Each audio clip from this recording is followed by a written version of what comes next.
Hello अस्सलाम वालेकुम students, कैसे हैं आप? उम्मीद करता हूँ आप सब खैरियत से होंगे। आज हम करेंगे चैप्टर नंबर 15 का इंट्रोडक्शन मैं आज आपको दूंगा, जो कि है ट्रिग्नोमेट्री। और ये मैथमेटिक्स की क्लास 10th की बुक जो कि सिंध में पढ़ाई जाती है, उसका चैप्टर नंबर 15 है। तो स्टूडेंट्स स्टार्ट करते हैं ट्रिग्नोमेट्री से। ट्रिग्नोमेट्री बेसिकली ये जो है, ये क्लास 10th का टॉपिक है, लेकिन ये आपने क्लास 8 में भी आपने नो हाउ थोड़ी बहुत होगी उसकी। तो स्टूडेंट्स, ट्रिग्नोमेट्री क्या होती है? हम सपोज़ करते हैं ट्राइंगल की 3 साइड्स होती हैं, एज़ यू नो। जो ये वाली साइड होती है उसको हम कहते हैं बेस, ठीक है। और जो ये वाली साइड होती है बिल्कुल ही स्ट्रेट होती है, उसको कहते हैं हम परपेंडिकुलर। और ये वाली साइड को कहते हैं हम हाइपोटेन्यूस। तो पता हमें ये चला कि ट्राइंगल के अंदर, चाहे वो कोई सा भी ट्राइंगल हो, उसमें 3 साइड्स होती हैं, दैट इज़ परपेंडिकुलर, बेस और हाइपोटेन्यूस। सही। अब ये तो हो गई साइड्स की बात। अब हम बात करेंगे कि इसमें कितने एंगल्स होते हैं। तो स्टूडेंट्स, ये हमारे पास राइट एंगल ट्राइंगल है जिसमें एक एंगल 90 का होता है। ये तो अंडरस्टूड सी बात है। जो बाकी के दो, एक एंगल ये हो गया और एक एंगल ये हो गया। तो हमें पता चला there are 3 angles and 3 sides in triangle. इस ट्राइंगल को हम नाम दे देते हैं कैपिटल ए। इस ट्राइंगल को नाम दे देते हैं, इस एंगल को नाम देते हैं कैपिटल ए, इसको नाम दे देते हैं कैपिटल बी और इसको नाम दे देते हैं कैपिटल सी। सही है। तो पता चला the study of 3 sides and 3 angles, मतलब ये 3 साइड्स और 3 एंगल्स की स्टडी हम ट्रिग्नोमेट्री में करते हैं। या फिर हम यूँ कह सकते हैं स्टडी ऑफ ट्राइंगल्स। ट्राइंगल की स्टडी हम ट्रिग्नोमेट्री में करते हैं। अब ट्राइंगल के अंदर 3 एंगल होते हैं और 3 साइड्स होती हैं। साइड्स भी बता दी मैंने आपको, 3 होती है, परपेंडिकुलर, बेस और हाइपोटेन्यूस। ठीक है स्टूडेंट्स। अब हम चलते हैं आगे, जो कि इस मैट्रिक बुक में आपका टॉपिक है। अब हम पढ़ेंगे ट्रिग्नोमेट्रिक रेशोज़। अब पहले तो ये सुने स्टूडेंट्स, रेशो किसे कहते हैं? रेशो कहते हैं जब किसी एक चीज़ को दूसरी चीज़ से डिवाइड किया जाए या एक चीज़ को दूसरी चीज़ से कंपेयर किया जाए, इसको हम रेशो कहते हैं। अच्छा, यहाँ जो रेशो की बात हो रही है ना, तो इसका मतलब ये है हम किसी भी एक साइड को दूसरी साइड से डिवाइड करेंगे। चाहे आप हाइपोटेनियस को बेस से डिवाइड करें, बेस को परपेंडिकुलर से डिवाइड करें, परपेंडिकुलर को हाइपोटेनियस से डिवाइड करें, इनके रेशो को हम बोलते हैं ट्रिग्नोमेट्रिक रेशोज़। अब स्टूडेंट्स, आप पूछ सकते हैं कि ट्रिग्नोमेट्रिक रेशियोज़ होते क्या हैं? तो साइंटिफिक कैलकुलेटर में आपने देखा होगा कि लिखा होता है साइन, कॉस, टेन। तो ये हमने लिखा है यहाँ पे साइन, यहाँ लिखा कॉस, यहाँ लिखा टेन। ये चीज़ें आपने देखी होंगी और आप यूज़ भी कर चुके होंगे। तो साइन थीटा या साइन होता क्या है, आप सुने। अगर हम परपेंडिकुलर को हाइपोटेनियस से डिवाइड करें, दोबारा सुन लें, if you divide if you divide perpendicular by hypotenuse we will get sine। तो पता चला साइन थीटा एक रेशो है। किसका रेशो है? इस ट्राइंगल का रेशो है। तो साइन थीटा में हमने किया क्या है, परपेंडिकुलर को हाइपोटेनियस से डिवाइड कर दिया। अभी बताया था ना आपको, दो साइड्स आपस में डिवाइड होती हैं। अब कॉस थीटा की अगर बात करें, अब आप बोलेंगे थीटा थीटा क्यों लगाया? थीटा स्टूडेंट्स यहाँ एंगल होता है, इस एंगल को थीटा कहते हैं। छोटी क्लासेस में भी आपने पढ़ा होगा। अब कॉस थीटा का फॉर्मूला होता है बेस अपॉन हाइपोटेनियस, याद रखें ये। और टेन थीटा का फॉर्मूला होता है परपेंडिकुलर अपॉन बेस। तो ये बेसिक 3 ट्रिग्नोमेट्रिक रेशियोज़ हैं। The one is sine theta, the other is cos theta, the other is tan theta. अब इनके फुल फॉर्म भी मैं आपको बता देता हूँ। साइन का फुल फॉर्म होता है SINE, साइन थीटा। कॉस का फुल फॉर्म होता है COSINE, कोसाइन थीटा। और टेन का फुल फॉर्म होता है टेंजेंट थीटा। ठीक है स्टूडेंट्स, ये तो थे 3 बेसिक ट्रिग्नोमेट्रिक रेशियोज़। अच्छा, इसके अलावा भी 3 और होते हैं। अब मैं आपको बताता हूँ वो 3 कौन से होते हैं। देखिए, ये लिखा हुआ है साइन थीटा। अब एक और रेशियो होता है जिसको हम कहते हैं कोसेक थीटा। अब आप बोलेंगे कोसेक क्या चीज़ है? तो स्टूडेंट्स, कोसेक साइन का इन्वर्स है। कोसेक जो है साइन का उल्टा है। अब साइन का फॉर्मूला था परपेंडिकुलर अपॉन हाइपोटेनियस, तो कोसेक का क्या होगा स्टूडेंट्स? इसका होगा हाइपोटेनियस ओवर परपेंडिकुलर। सही है।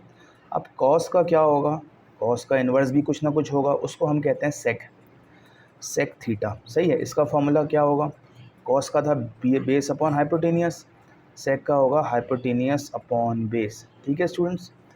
अब टेन का इन्वर्स क्या होगा, टेन का इन्वर्स होता है कॉट थीटा, इसका परपेंडिकुलर अपॉन बेस था, इसका हो जाएगा बेस ओवर परपेंडिकुलर। तो पता चला हमारे पास बेसिक तो 3 थे ट्रिग्नोमेट्रिक रेशियोज़, लेकिन फिर हमने उनके इन्वर्स मालूम किए तो हमें 3 मज़ीद मिल गए। तो it means there are 6 trigonometric ratios, 6 overall trigonometric ratios हैं। सही है। अब इसका फुल फॉर्म भी बता देता हूँ। कोसेक का फुल फॉर्म होता है कोसेकेंड थीटा, और सेक का होता है सेकेंड थीटा, और कॉट का होता है कोटेंजेंट थीटा। ठीक है। ये तो हमने फॉर्मूले बताएं आपको किसके, ट्रिग्नोमेट्रिक रेशियोज़ के, ये आप याद रखिएगा। सही है। अब इसका याद करने का एक तरीका है, छोटी क्लासेस में बताया जाता है, 7-8 क्लासेस में, बल्कि 8 क्लास में बताया जाता है। ये अगर आपको याद नहीं हो रहे तो एक कुछ वर्ड्स हैं वो याद कर लें। यहाँ मैं लिख रहा हूँ सम पीपल हैव, ये याद कर लें बाय हार्ट। करली brown hair till painted black. अब आप बोलेंगे ये क्या चीज़ लिख दी भाई आपने, इंग्लिश पढ़ा रहे हैं या मैथमेटिक्स पढ़ा रहे हैं। तो देखें लिखा हुआ है सम पीपल हैव, तो एस से आता है आपका साइन थीटा। सही है। और साइन थीटा का फॉर्मूला होता है परपेंडिकुलर अपॉन हाइपोटेनियस। आ गया समझ में। तो साइन थीटा का फॉर्मूला परपेंडिकुलर अपॉन हाइपोटेनियस। सी से आता है कॉस थीटा, कॉस थीटा का फॉर्मूला बेस अपॉन हाइपोटेनियस। और टी से आता है टेन थीटा, टेन थीटा का फॉर्मूला परपेंडिकुलर अपॉन बेस। अब ये तीनों लाइनें अगर याद कर लेंगे तो आपको ये याद करने की ज़रूरत ही नहीं है, खुद ब खुद ही इससे आप एक्सट्रैक्ट कर लेंगे बाकी के टोटल 6 ट्रिग्नोमेट्रिक रेशियोज़। तो ये तो स्टूडेंट्स बेसिक चीज़ें थी जो आपको बतानी थी कि ट्राइंगल में 3 साइड्स होती हैं, 3 एंगल्स होते हैं, ट्राइंगल की स्टडी हम इसमें करते हैं। और ट्रिग्नोमेट्रिक रेशियोज़ टोटल 6 होते हैं, होते तो वैसे 3 हैं लेकिन 3 और होते हैं जो कि इसके इन्वर्स होते हैं। ये तो मैंने आपको ट्रिग्नोमेट्रिक रेशियोज़ के फॉर्मूले बता दिए। अब मैं आपको एक और चीज़ बताता हूँ। अब मैं आपको बताता हूँ इन्वर्स ऑफ ट्रिग्नोमेट्रिक रेशियोज़। सही है। अब इन्वर्स को कहते हैं, अभी हमने बताया इसको उल्टा कर दो किसी भी फॉर्मूले को, इसका इन्वर्स बन जाता है। अब जैसे मैंने लिखा साइन थीटा, अब मैं आपसे पूछूं साइन का इन्वर्स क्या होता है। अगर आपको पता होगा तो आप बोलेंगे साइन का इन्वर्स कोसेक होता है। तो अब हम लिखेंगे कैसे, हम ऐसे लिखेंगे sine theta is equals to 1 upon cosec theta. अब कोसेक थीटा नीचे क्यों आया, क्योंकि ये साइन का इन्वर्स है, और इन्वर्स वाली चीज़ हमेशा 1 के नीचे आती है। ठीक है, एक फॉर्मूला ये बन गया। दूसरा आ जाए कॉस, कॉस थीटा का इन्वर्स क्या होता है ये भी पता होगा आपको, 1 अपॉन सेक थीटा। और टेन थीटा का इन्वर्स क्या होता है, 1 अपॉन कॉट थीटा। तो हमें 3 इन्वर्स तो पता चल गया, 3 हम खुद निकाल लेंगे। कैसे निकालें भाई, अब उल्टा कर लें इसको। कोसेक का इन्वर्स क्या होता है, अब साइन का इन्वर्स अगर कोसेक है तो कोसेक का इन्वर्स क्या होगा, अंडरस्टूड सी बात है, साइन होगा। ठीक है। अब दूसरी चीज़ क्या है, सेक, सेक का इन्वर्स क्या होगा, सेक का इन्वर्स होगा 1 अपॉन कॉस थीटा। ये देखें दोनों एक दूसरे के इन्वर्स हैं। और कॉट का इन्वर्स क्या होगा, कॉट का इन्वर्स होगा 1 अपॉन टेन थीटा। तो स्टूडेंट्स अभी जो हमने किया है ये किए हैं इन्वर्स, और लास्ट पेज पे जो हमने किए थे वो किए थे हमने ट्रिग्नोमेट्रिक रेशियोज़ के फॉर्मूले। और रेशियो बताया था आपको किसको कहते हैं, जब एक साइड को दूसरी साइड से डिवाइड करते हैं तो हमें रेशियो मिलता है। तो रेशियो होते हैं साइन, कॉस, टेन, कोसेक, सेक, कॉट। सही है।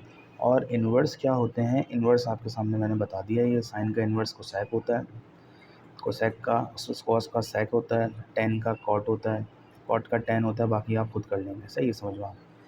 अब एक और चीज़ मैंने आपको बताई थी अभी लास्ट पेज पे कि ये बेस होती है, ये परपेंडिकुलर होता है, ये हाइपोटेनियस होता है। सही है। इसमें सबसे बड़ी साइड जो होती है इन तीनों साइडों में से वो हाइपोटेनियस होता है, और आपको नज़र भी आ रहा होगा।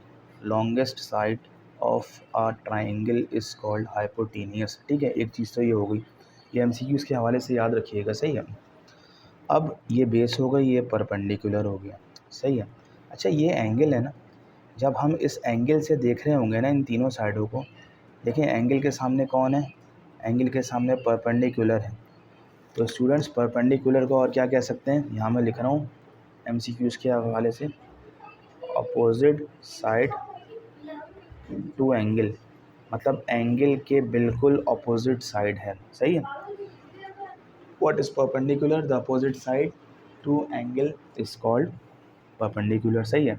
अच्छा, ये जो बेस है ना, बेस ये इस एंगल के साथ ही है, तो इसके एडजेसेंट है, इसी के साथ है, तो हम इस बेस को बोलेंगे एडजेसेंट साइड टू एंगल। सही है।